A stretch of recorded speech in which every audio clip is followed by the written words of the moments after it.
Well, ladies and gentlemen, it is now time for a fireside chat on Know Your Customer, Know Your Data. Well, for this fireside chat, we're joined by, first up, Sonny Supriyadi, SVP Head Pricing and Data Analytics, Maybank, Indonesia. Well, a versatile pricing professional and an international speaker with global exposure, he's somebody who thrives in a challenging environment, has led global projects in many countries to lead local organizations for their business and process transformation. Well, with this, I'd now like to humbly invite Sonny on the screen. Hi, Sonny. How are you doing today? Good morning, everyone. Hi, Bhavana. Great to have you, Sonny. So joining us now on the screen, ladies and gentlemen, is going to be the moderator. First up, Gavin Olsen, FSI DX Lead, Southeast Asia, Sitecore.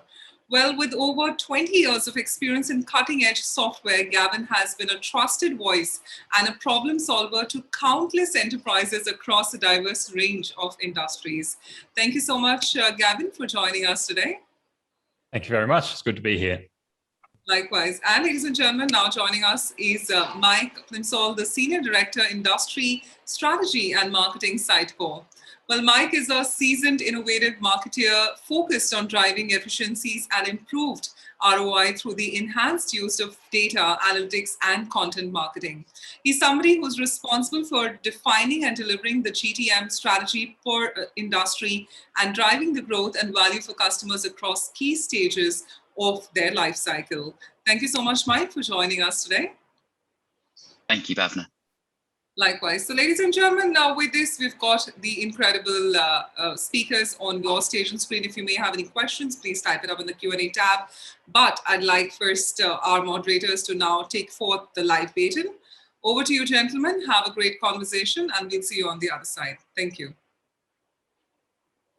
Thank you, Bhavna. And yes, thank you to everyone for joining this session. It's great to be able to participate in this event and have such great speakers and share our knowledge and experience. And really looking forward to the conversation that we're going to have today. And I've already introduced myself, so Bhavna already introduced me, so kind of know who I am. I'm just going to spend about 5 minutes really just sort of setting the scene, some background information and some trends. But as Bhavna said, I lead our industry strategy and marketing team here at Sitecore. Now you might be saying, well, why is someone from a technology company, a SaaS, a digital experience company talking to you about financial services? It's financial services is is the largest vertical for us globally. And when we look at it by region, it is still in every region the most significant vertical. And we work with some of the market leading brands and companies in the space, whether it's retail banking, insurance, wealth and asset management. And I'm really pleased that we can have Sonny join us to give his insight from Maybank today. I think it's going to be a really great conversation.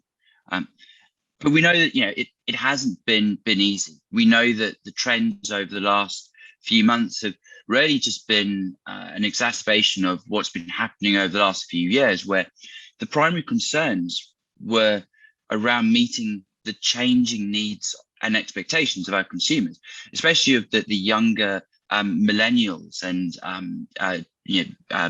younger generations. These guys had a completely different set of expectations and channel preferences. And the question was, this inability to meet these demands, was this then being exploited by competition and fintech and consumer first technology companies like Google, Amazon and Facebook? And because of the different operating models and the digital first mentality and focus on digital channels of these competitors that allowed a faster, better customer experience, we started to see a technology race within the incumbents to remove legacy tech and create omni-channel strategies. And this is true in every region, especially in Southeast Asia and in Indonesia. Challenge is we know it costs a lot of money. We know that the big incumbents have already started doing this. But where do you start? And these are things that we're going to hopefully touch on today. But before I move on, one of the other biggest challenges was that regulatory challenge, that we needed to adjust for. And for some, it meant, and it means taking your eye off the ball when it comes to customer experience. But for others, it actually means focusing on the consumer and enabling a better customer experience.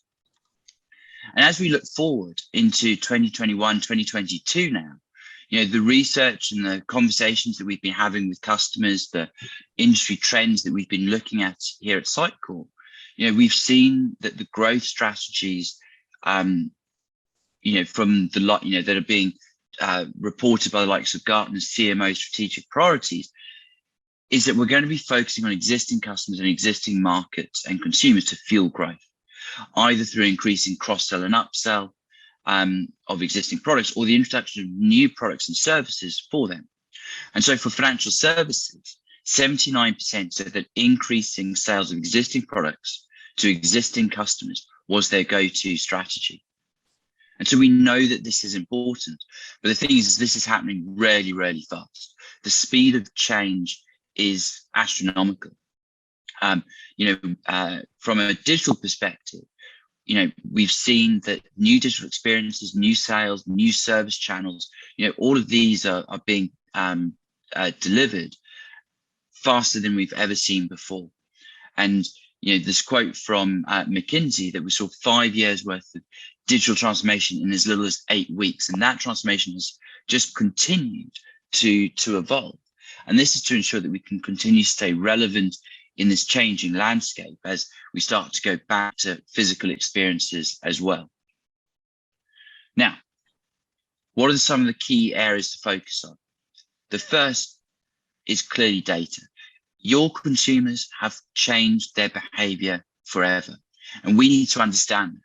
And so being able to harness real-time data to combine that with intelligent insights from other systems means that you can service that customer in a better way. You can know their needs and wants. You can see here that over 50% of financial service executives view operations role as harnessing the full potential of customer and transaction data to create remarkable customer experience.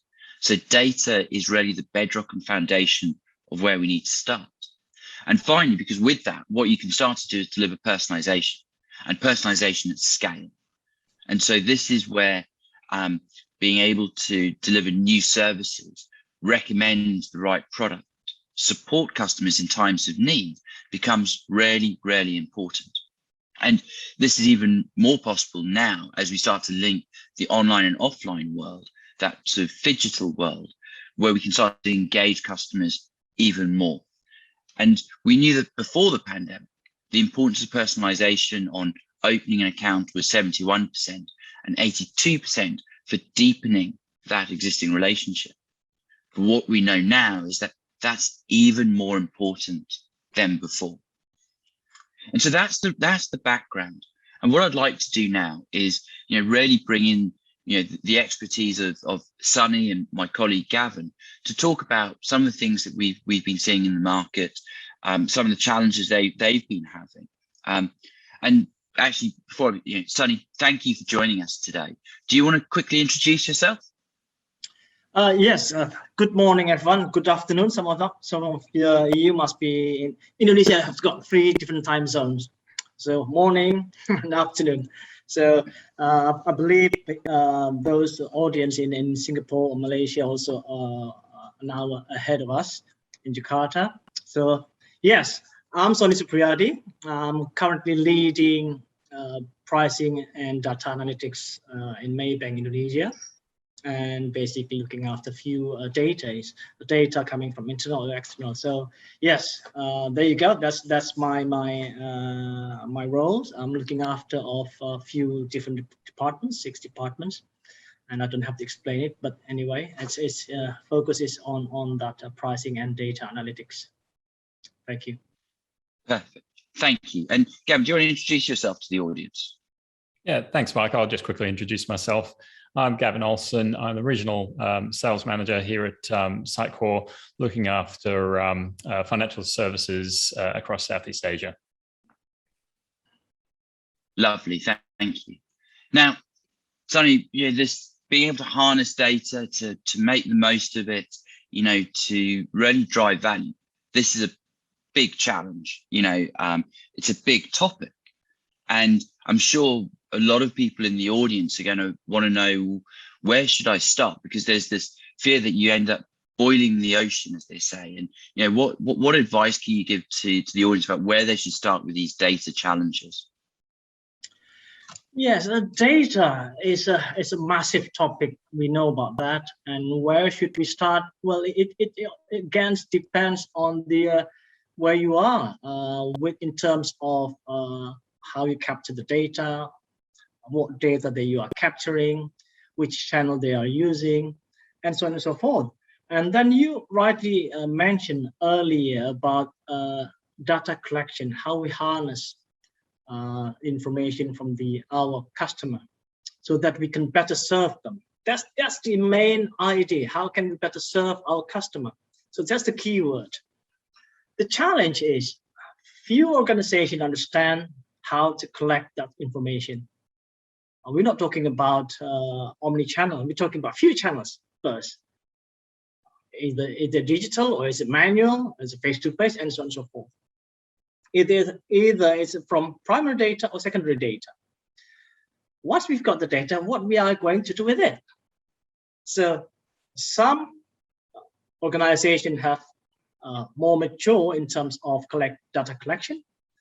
Some of organizations have understanding and better utilization of their data, and so on and so forth. So I guess it depends on what is the priority or strategy that organization wanted to focus on. And once we understand on all of this, I think the technology, if we want to go digital, then it will follow immediately from that. There seem to be a lot of pain points there, Sonny. How do you identify and prioritize these from a customer perspective? Yes, few things. What is customer pain point in terms of providing the information or data to us? There's two. One is the most explained or mentioned our privacy, data privacy, and second one is data security. What type of data privacy that you are going to collect from my side? It is interesting because we know there's a survey globally mentioned, it's only a third of people that are willing to provide the data for the information of the personalized ads. However, a recent poll in Indonesia showing that almost half of people say that I'm okay with that. I don't have any issue. 57% actually saying that I'm okay with that. So the majority of people are saying that I'll give my ID number, for example, and then as long as I can get into this building. That's quite common knowledge in Indonesia. If you want to go to one of the Maybank, for example, you want to go to Maybank office, you want to see me, this security guard, do you have any ID? Give me your ID, I'm going to photocopy your ID. That's as simple as that. You may not find it anywhere else. So when we're talking about advert, personalized advert, this immediately resonates to most of people. If I want to get ads that relates to me, and I don't want to receive all the unnecessary emails, then maybe it's not a bad idea if I can provide that. With one note, again, it's about security. How can you make sure that my data is secure within your environment? I guess that's a 2 point that I can raise regarding a customer's point of view. And so I know on that, I think that, advertising is one thing, but also, where we're going and that focus on existing customers and delivering better service. I think that 57% that would be willing to share data for advertising. I think when I don't know the numbers, but if you looked at it and sort of said who would share their information if it meant that their bank provided a better service to them and provide, so not just advertising and marketing, but could service them better and support them better and provide advice and support around savings and things like that, I'm sure that number would certainly go up. And so, yes, it's the value proposition of what's the data worth and what am I willing to give to it. And I think as marketers, we need to understand that and not ask for data that is too high value for what we're going to offer in return. So yes, I think that that's an interesting topic. And are there any lessons that you've learned from the things that you've been doing at Maybank that around this, around what works, what doesn't work? I guess you mentioned earlier about the right value in terms of exchange.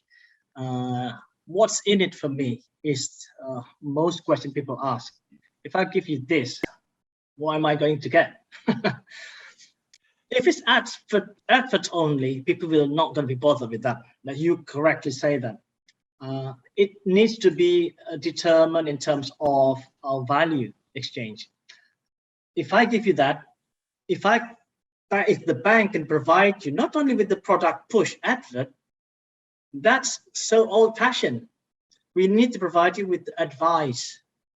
So advisory in terms of financial, where are you in the journey, in terms of pattern, personas, and behavior, and so on and so forth. Maybe you can provide with this kind of service, judging from your previous, product holding there with us.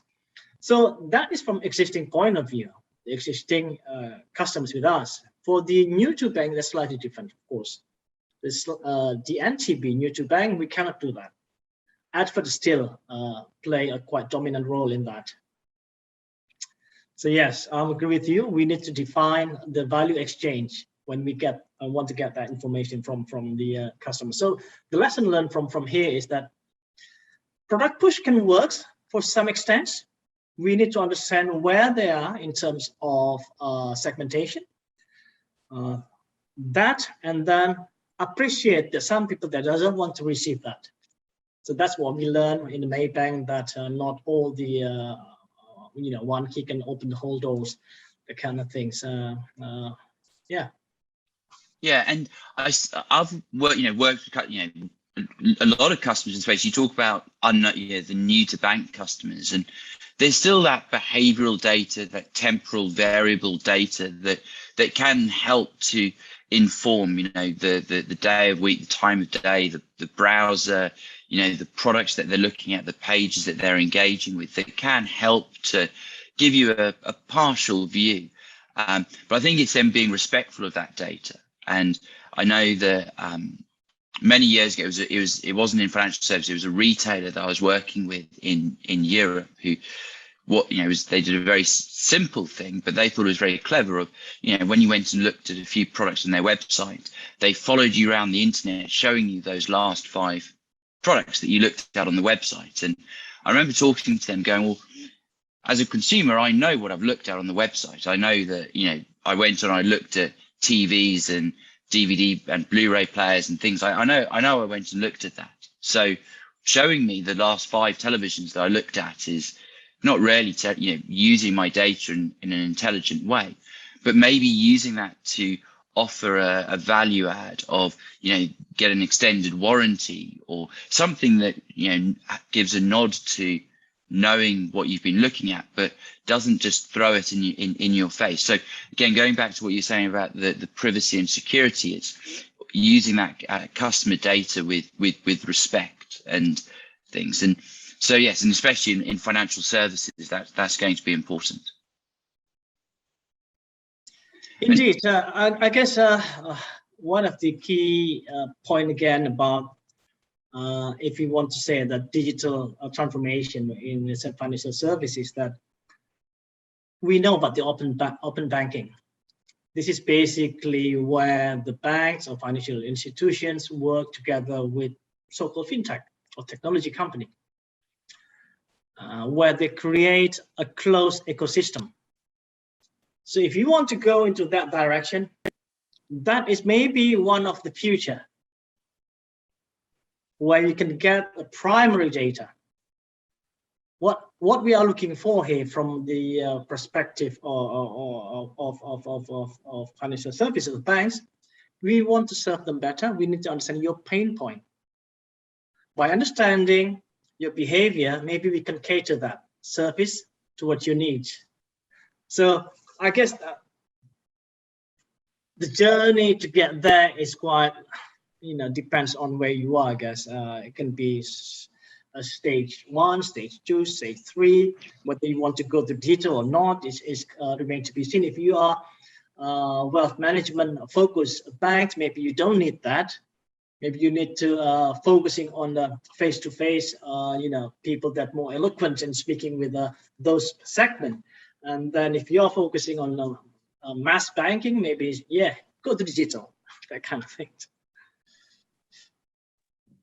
Just before we go on, what we've been talking about so far just reminds me of my own personal experience. Handing over my personal data to the bank, and then the bank not doing anything with it that's personalized, and that frustrates me no end. But I digress. We're talking about me here, where you should be talking about me. Looking forward, how are you preparing for the cookieless world?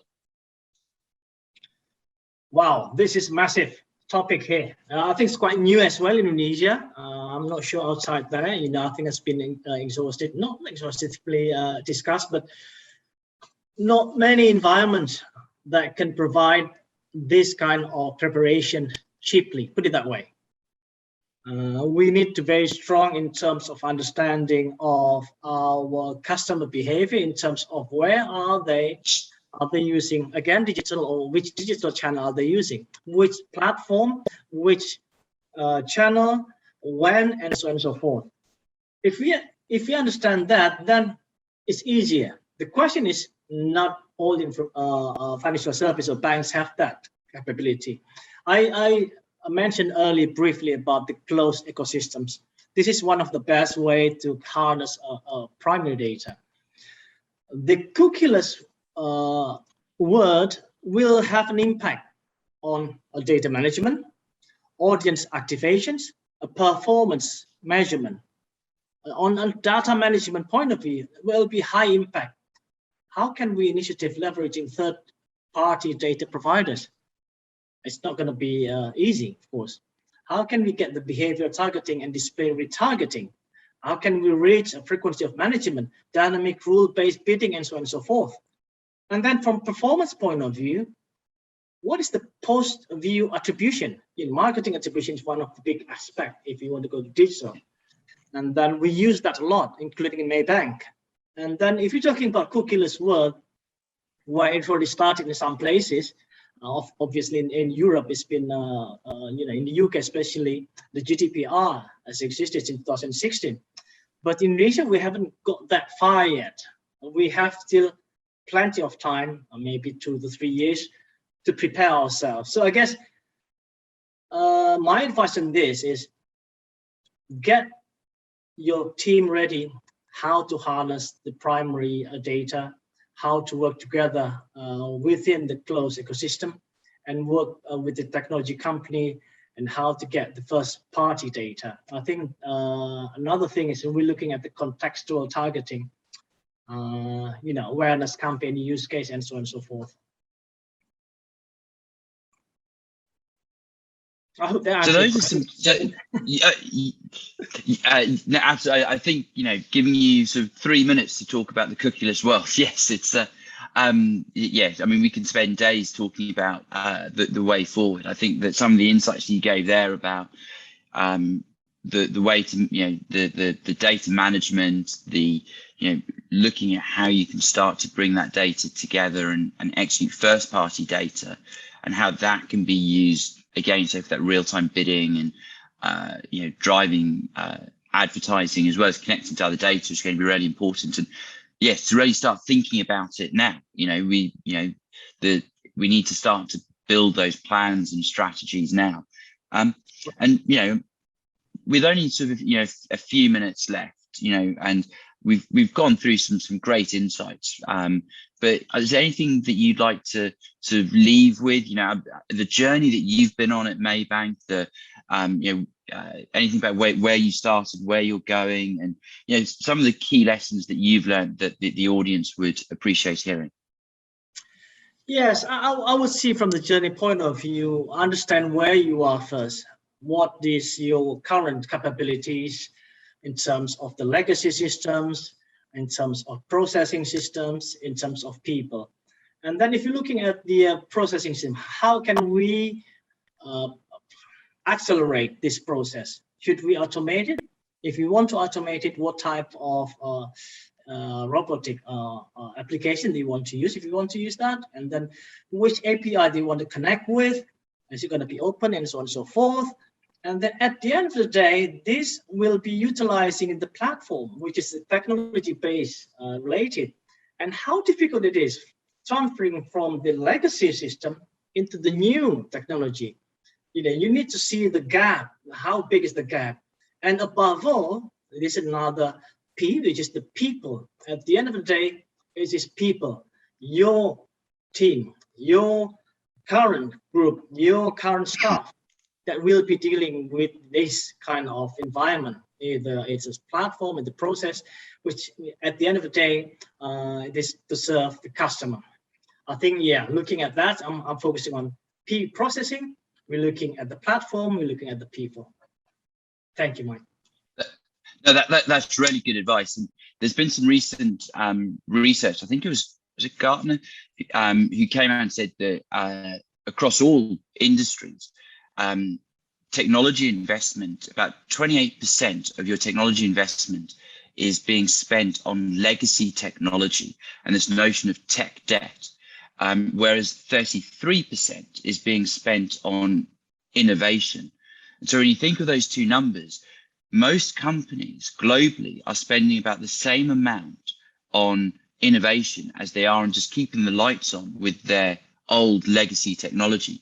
So I think that question, what you talked there about platform and looking at how you can, start to enhance your platform in a composable way to bring in the right elements at the right time that's open, that can integrate is going to be really, really key. But I think the other points around people and process is one that lots of people often neglect to think about and don't realize that training staff, enabling staff to do the job and having the right processes is key. So I think that we've gone through a lot today. I'm really pleased, and this might sound odd coming from a technology vendor, we didn't talk too much about technology. It's talking about the journeys, where to start, how to harness data, looking at people and process. I think understanding your own maturity seems to be a good starting point in looking at yourself to go, where are we in this journey? And so, I'm sure there are lots of questions from the audience. I think we are out of time, but we do have our virtual booth. So please do come and see us at the booth. And so that just leaves me to say, Gavin, thank you for supporting this Fireside Chat. And Sonny, thank you. It's great to get your insights as always. Great to talk to you. Looking forward to coming over and seeing you very, very soon.